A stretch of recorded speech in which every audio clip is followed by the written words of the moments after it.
वाह वाह वाह।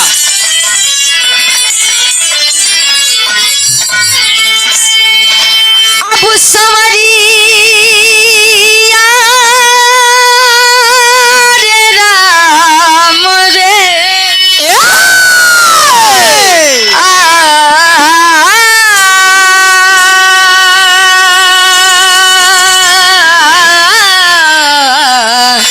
भोले बाबा जोगिया हो रहा।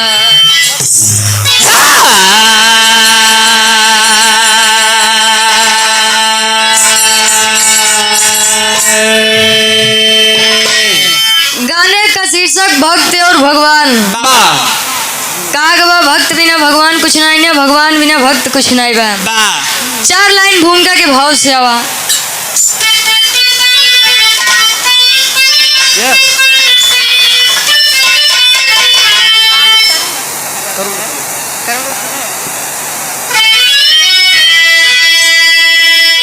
दिन कर की किरणें जब पड़ती थी तिज पर, तिमिर से आता वहीं भाग जाता। अमृत मरी बाड़ी संतों की सुनकर, ज्ञानी अज्ञानियों में स्वयं जाग जाता। निज स्वार्थ करो लाख जब तक, तो छलकती है उसमें भी असुरों की काया।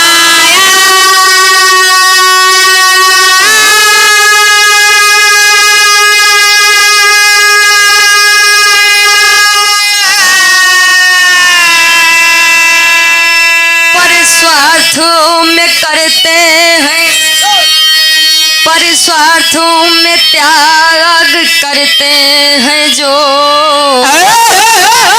वही भक्त भगवान को भी है भाई।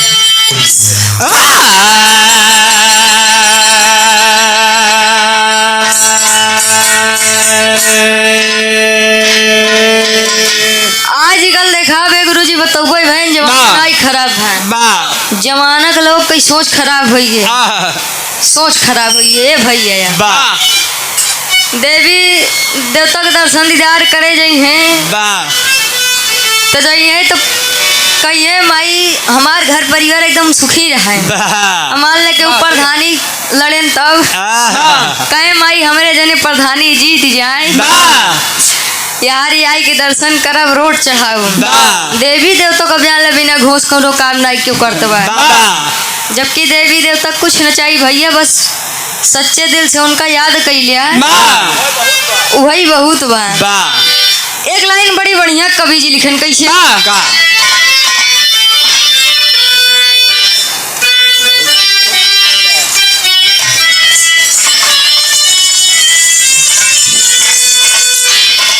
कवि जी बड़ी बढ़िया बात लिखन, समझे वाले गार्जियन जी समझे जरूर। का लिखें, जिंदगी में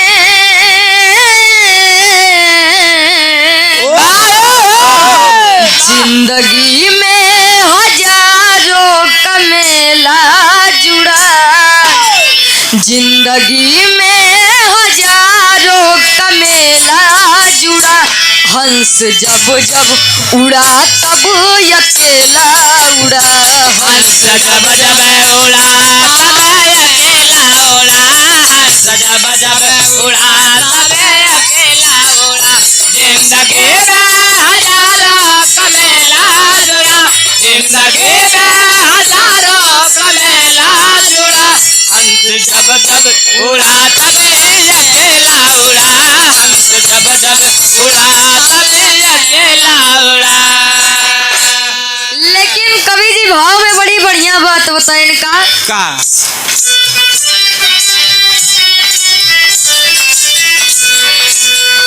भक्ति शक्ति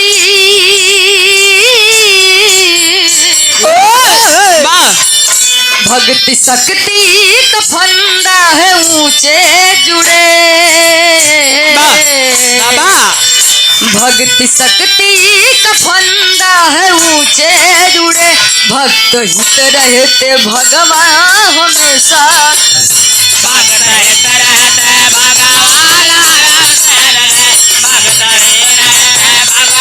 अरे जिया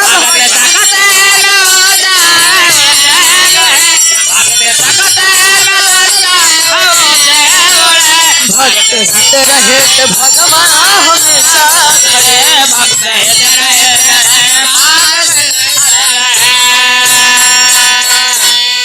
जे बिना स्वार्थ देवी देवता के याद करते तो देवी देवता हुक सुनत थे ने भैया। बिरहा के कहानी के शुरुआत इस बाकी से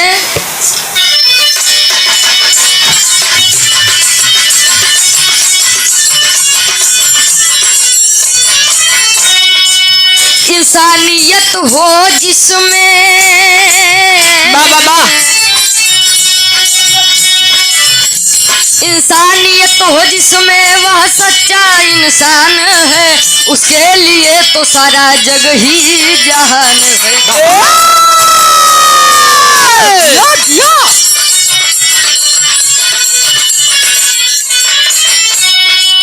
किसी एक गाँव में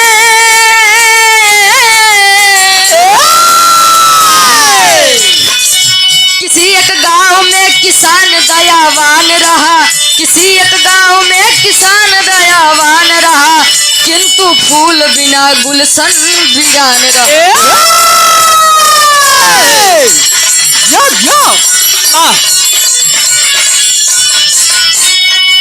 देवर्षि नारद का मृतलोक में प्रस्थान हुआ देवर्षि नारद का मृतलोक में प्रस्थान हुआ आए किसान घर यथाचित समान।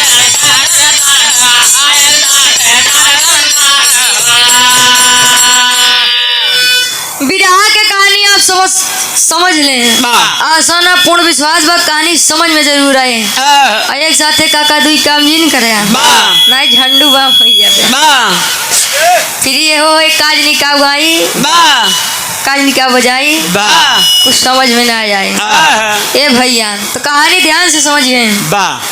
कहा जाता है अपने खातिर तो कुकुरो बिलार जीवन व्यतीत करत है लेकिन जो दूसरे खातिर जीवन व्यतीत करे वही इंसान है। 84 लाख योनियों में भटकने के बाद एक मानव तन मिलता है जब तक धरती पर ना ये उबे आए अरे प्रभु भेज दे जाए के बाद बड़ा पूजा पाठ करे यार अगरबत्ती लेके खड़ा हाथ कहाँ देख रे बकरिया गेहूं चर लेती है पूजा पर से ध्यान हट गया कहाँ खाए पूजा कई के उठता ही खाना निकाले रहुआवत ही तेज भक्ति भाव भजन नहीं होती है भैया भाव हो चाहिए अगर मन से मनावा ना अगरबत्ती धूप बत्ती जलावा वही भगवान खातिर बहुत बढ़िया रहत है। कौनो गांव में एक किसान संपत्ति बढ़िया बा दुल्हन घरे बा खुद घरे यहाँ कोनो चीज की कमी नहीं बा बस कमी कोनो चीज की बा एक संतान के रोज दुआरे पे नया नया मनई आवे साधु संत आवे कहे महाराज बस हमका तृप्त कर दे जान लड़किया पक्का बा लड़किया जान ले होई के बा यही करत करत किसान जी के उम्र बीत गए लेकिन लड़किया नहीं बा त्यार देवो के देवो महादेव जी नारायण जी विष्णु जी ध्यान में मस्त रहे तो नारद जी जिसकी बात कभी रद ना हो वही है नारद यार नारद जी नारायण नारायण नारायण नारायण नारायण राय भैया नहीं क्यों नाम हो कहा बुलावत नारायण बीना बजावत जब चल दे कई ढेर दिन हो गई मृत लोग की कोनो खबर नहीं मिली बे अमृत लोग में उन्हें किसान जी के द्वारे कहे का महाराज बड़ा परेशान लागत है कहे स्वामी जवन बात तवन ठीक ही बिया हमारे कोनो संतान नहीं बिया आज तो नारद जी है देव श्री नारद है नारायण जी कह के कोनो दवाई न देते हैं आज विष्णु जी के भक्त यानी नारद जी से किसान जी बताओ तो कैसे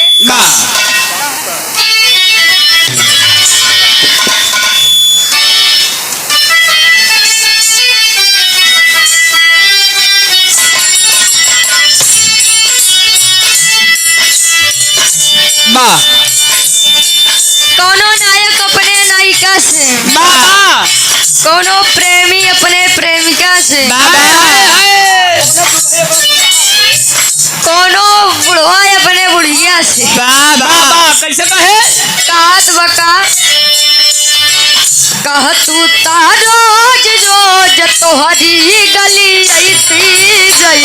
कहा तू तारे गोरे तोहरे गले ऐसे जैते, कहा तू तारे गोरे तोहरे गले ऐसे जैते। कह तू रोज रोज तोहरी गली ऐसी जैसी।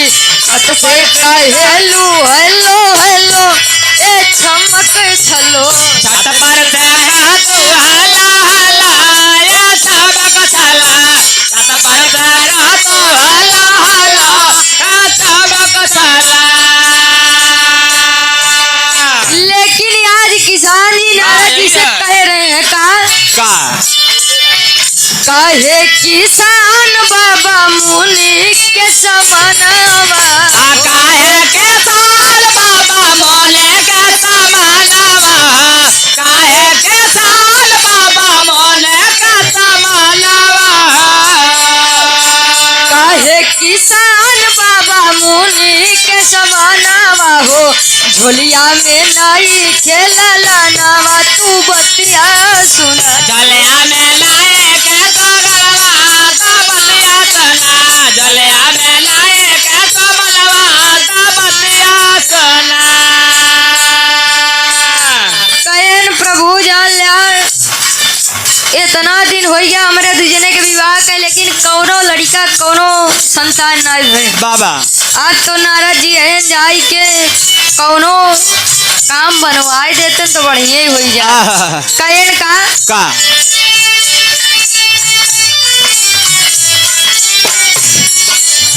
कवनो जाना मामा के दुखवा उदित हो भैया। काला जाला बाबा के बतावा जाएला, काला जाला बाबा के बतावा भाएला।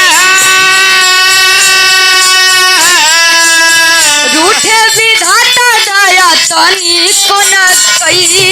राजा बेदाता दया तने काला कायला, राजा बेदाता दया तने काला कायला। दिन रात ताड़ा पे समानवा तू बतिया सुना। दिन रात तारा पैसा बलवा आया बलवा सोना, दिन रात तारा पैसा बलवा गहनवा सोना। नारद जी कहे आप चिंता न करें, हम नारद जी भगवान विष्णु के सबसे बड़ा भक्त हैं। हम कह दिए और विष्णु जी कोनो काम न करे हो ही नहीं सकत। कहे आप टेंशन न ले, जान ले लड़की एकदम पक्का बा, लड़किया होए जरूर बा। अब यहाँ चल देन हुए बीड़ा बजावत भगवान विष्णु जी के लगे। आज ऐसे पहुँचन कहा लगेन का कहे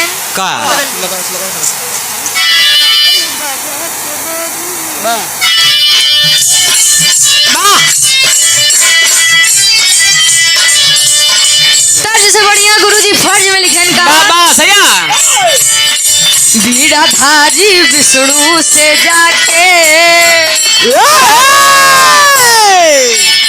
बीड़ाधारी विष्णु से जाके सारी बात बतावेले।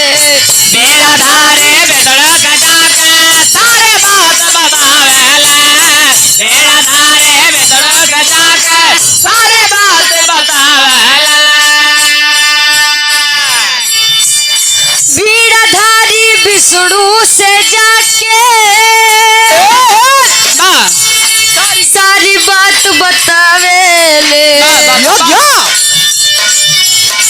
देदा किसान के सुंदर ललनवा, देदा किसान के सुंदर ललनवा अपना रज सुनावेले। देदा किसान का सुंदर ललनवा अपना रज सुनावेले, देदा किसान का सुंदर ललनवा अपना रज सुनावेले। आज नारद जी के स्वामी अबे मृतलोक गए रहे। एक किसान जी का देखे बड़ा दुखी थे। हम ते आपके इतना बड़ा भक्त ही हर जवान दे के आई बाटी ज्यादा ना बस एक संतान दे दे। एक संतान दे देबा तो हमारी इज्जत बची रहे। अब विष्णु जी कहे तो ठीक है नारद, लेकिन वह किसान के भाग में लड़कियां है ही नहीं बा। कहे लेकिन स्वामी हम जवान दे के आए बाटी हम लड़कियां देवाऊ जरूर। कहे नारद वो सब ठीक बा, लेकिन लड़कियां जब भाग्य में नहीं लिखा बा तब जवन लिखा बा ओका क्यों टाल थोड़ी सकत है। कहे ने अब एक काम करे मृत्युलोक में जावे न करे कोनो रहन होवे न करे। अब सोचते है न का करी। अब प्रभु तो साफ ही जवाब दे रहे हैं। वही के तनिके दिना के बाद वही किसान जी के दुआरवा से आवाज आए बहरवा से। कैसे गीत बदल गए।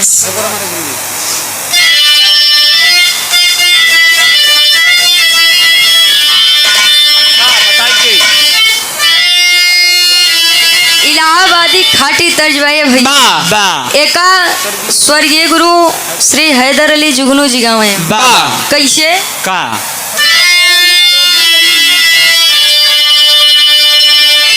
अरे राम झकोरा मारे झूलनी, अरे झकोरा मारे झूलनी वही साड़ी लाराय हो झकोरा मारे झूलनी। तारे लहराय झकोरा मारे झूलनी, तारे लहराय झकोरा मारे झकोरा मारे झूलनी, झकोरा मारे झूलनी, झकोरा मारे अरे तारे लहराय झकोरा मारे झूलनी, तारे लहराय झकोरा मारे झूलनी।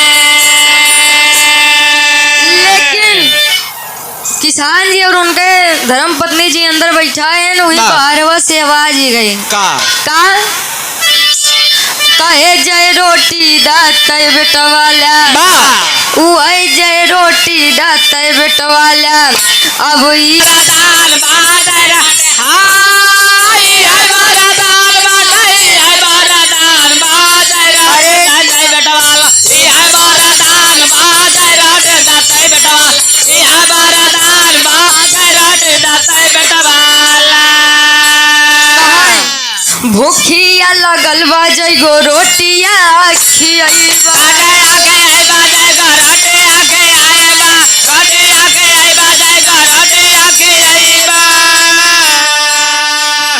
अरे जय रोटी तैलाल उपहार में पैबा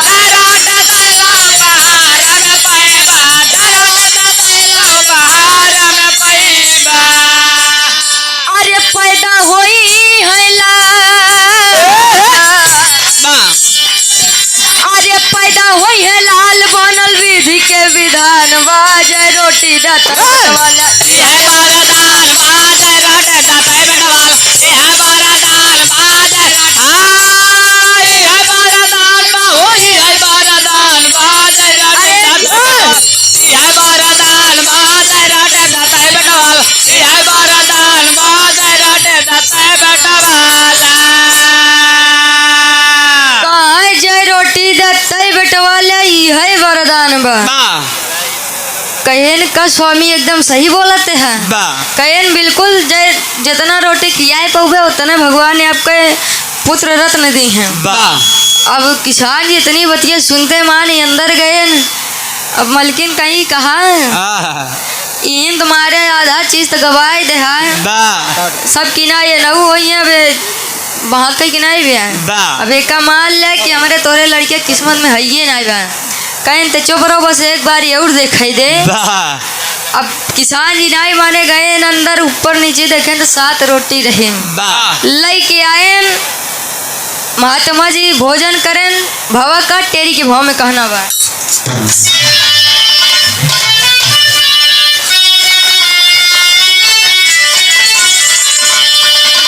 भक्ति की शक्ति भारी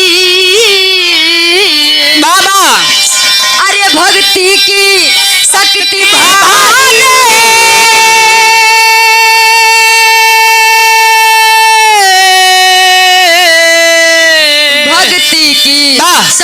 भारी पड़ गई।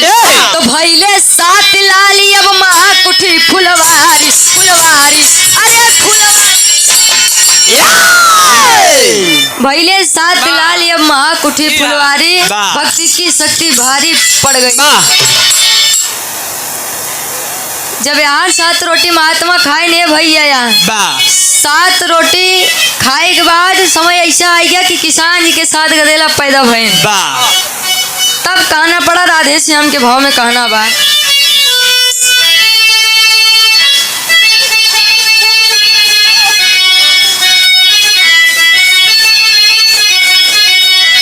अरे प्रेम देख निज भक्तों का तो भगवान भी झुक जाते हैं। तो अनहोनी को होनी करके दास की लाज बचाते।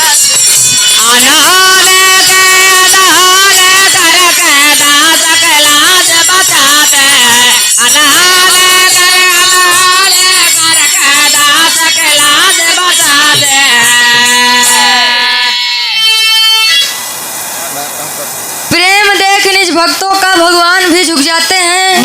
अनहोनी को होनी करके दास की लाज बचाते हैं। अगर भक्त चाहिए आ जाते ना कि भक्त अगर चाहिए तो दिनकर के घोड़ा रोक दे यानी सुबह शाम न होए। ये भक्त के अंदर जो सही सही आ उनके अंदर क्वालिटी होता है। अब नारद जी एक दिन आकाश मार्ग से जाते रहे देखें किसान जी के घरे 7 गदेला है। कहे नहीं कैसे हो गया हो आज आयन कहन के कहन बतावे तनीता कहन अरे प्रभु सब आप ही दे नहीं आए। जब आप आई के गए तो करे बाद ही 7 गदेला पैदा हुई। कहन कब भैया हम विष्णु जी से कहे तो कहे न लड़कियां लिखे नहीं बया आखिरी 7 गदेला पैदा कहाँ से हुई है। अब क्रोध में चल रहे जब क्रोध में चल रहे तो नारद जी देखते ही नारद जी का देख के विष्णु जी सारा माजरा समझ गए। अब लगे हिले कांपे कहे नारद अब जान ले हम बड़ा संकट में थे। कहन काहे कहन जान ले हमार सबसे बड़ा भक्त होए जो सबसे बड़ा हमार भक्त होए ओकरे नेत्र के खून लेके आवे हम पी ली तो जान ले हम एकदम भले हो जाए। तोहरे सवाल के अब नारद जी कहें अगर न लाई के इनका खून दे तो हमारी सवाली जवाब न मिल पाए। वही कटोरा चाकू लेके चल रहे जब केहू देखा तनको चंदन लगाए तिलक लगाए बैठा है तो जाए कहा कहे कहो नारद जी के भक्त है। कहें अरे प्रभु पूछा जी सबसे बड़ा भक्त है। कहें जब भक्त है तो लावा आँखी खून दे कहे अरे महाराज कहा यही लेकिन उतना बड़ा ना है इतना होता है। पापड़ के भाव में कहना बकई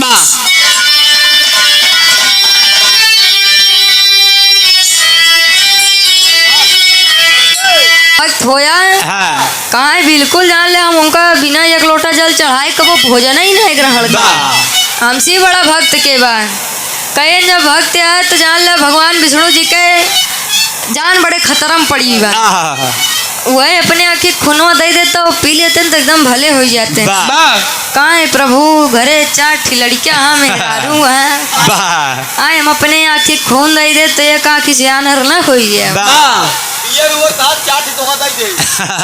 नारद जी कहें आज के बाद तिलक चंदन लगाए दिखाई नहीं पड़े कहें बिल्कुल महाराज आज के बाद सब छोड़ दे। आधा के भाव में कहना बकई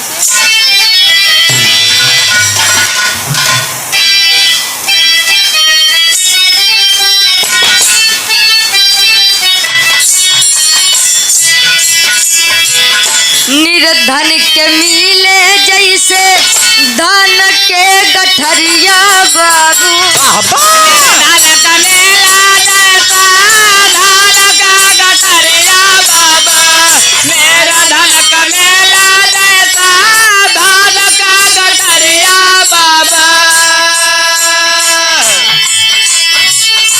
मनवा के ललसा सब गईल बा पूरा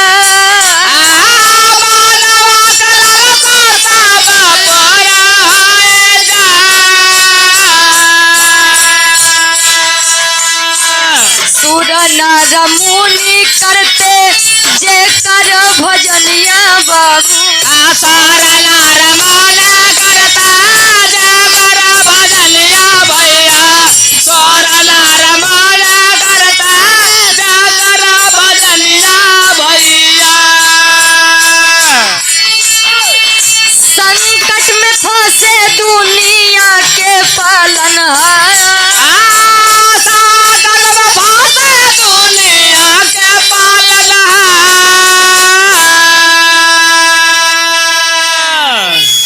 सुर नर मुनि करते जे कर भजनिया बाबू और संकट में पड़े दुनिया के पालनहार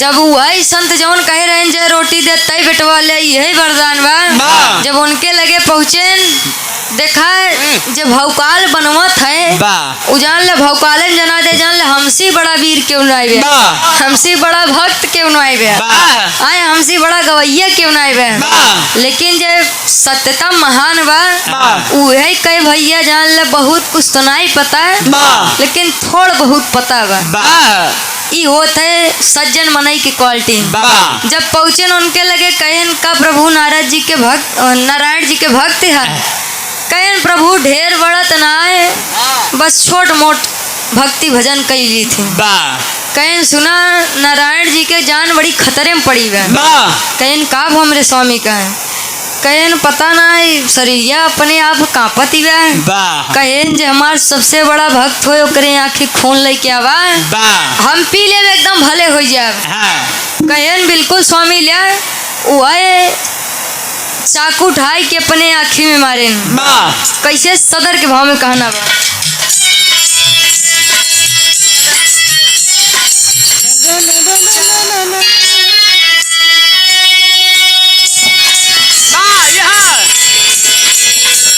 चाकू उठा के अपने अखिया में मारे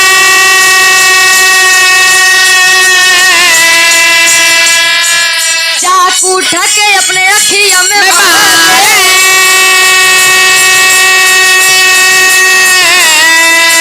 चुभ गई चाकू बही खुनवा के चुभ गई चाकू बही खुनवा के अरे खुनवा के लेके नारद प्रभु पास आइले तो बैठाया सनवा पे हंसे करत